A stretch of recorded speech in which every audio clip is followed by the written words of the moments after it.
सबसे बड़ी सीख देने वाली कहानी। एक समय की बात है, एक जंगल में सेब का एक बड़ा पेड़ था। एक बच्चा रोज उस पेड़ पर खेलने आया करता था। वह कभी पेड़ की डाली से लटकता, कभी फल तोड़ता, कभी उछल कूद करता था। सेब का पेड़ भी उस बच्चे से काफी खुश रहता था। कई साल इस तरह बीत गए। अचानक एक दिन बच्चा कहीं चला गया और फिर लौट के नहीं आया। पेड़ ने उसका काफी इंतजार किया पर वह नहीं आया। अब तो पेड़ उदास हो गया था। काफी साल बाद वह बच्चा फिर से पेड़ के पास आया पर वह अब कुछ बड़ा हो गया था। पेड़ उसे देखकर काफी खुश हुआ और उसे अपने साथ खेलने के लिए कहा। पर बच्चा उदास होते हुए बोला कि अब वह बड़ा हो गया है, अब वह उसके साथ नहीं खेल सकता। बच्चा बोला कि अब मुझे खिलौने से खेलना अच्छा लगता है, पर मेरे पास खिलौने खरीदने के लिए पैसे नहीं हैं। पेड़ बोला, उदास ना हो, तुम मेरे फल सेब तोड़ लो और उन्हें बेचकर खिलौने खरीद लो। बच्चा खुशी खुशी फल सेब तोड़ के ले गया, लेकिन वह फिर बहुत दिनों तक वापस नहीं आया।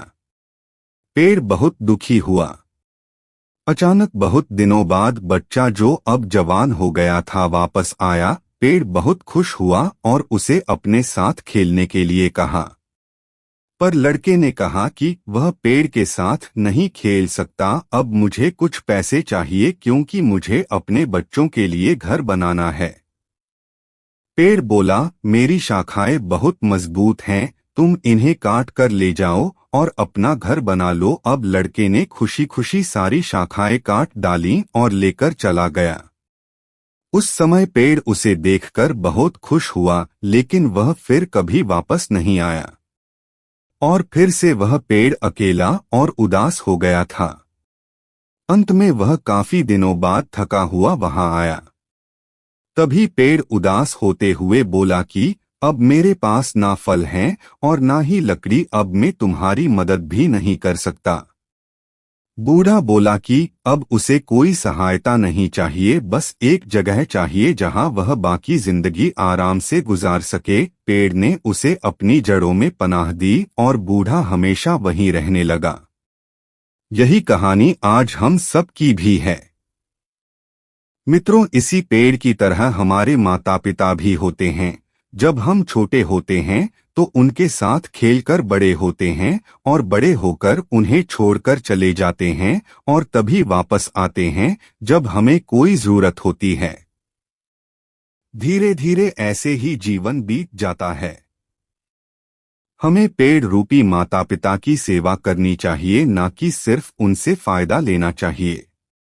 इस कहानी में हमें दिखाई देता है कि उस पेड़ के लिए वह बच्चा बहुत महत्वपूर्ण था और वह बच्चा बार बार जरूरत के अनुसार उस सेब के पेड़ का उपयोग करता था, ये सब जानते हुए भी कि वह उसका केवल उपयोग ही कर रहा है। इसी तरह आजकल हम भी हमारे माता पिता का जरूरत के अनुसार उपयोग करते हैं और बड़े होने पर उन्हें भूल जाते हैं। हमें हमेशा हमारे माता पिता की सेवा करनी चाहिए, उनका सम्मान करना चाहिए और हमेशा, भले ही हम कितने भी व्यस्त क्यों ना हो, उनके लिए थोड़ा समय तो भी निकलते रहना चाहिए। दोस्तों, कहानी कैसी लगी प्लीज कमेंट करके बताएं। कहानी अच्छी लगी हो तो वीडियो को लाइक करें, चैनल पर नए हो तो चैनल को सब्सक्राइब करें। धन्यवाद।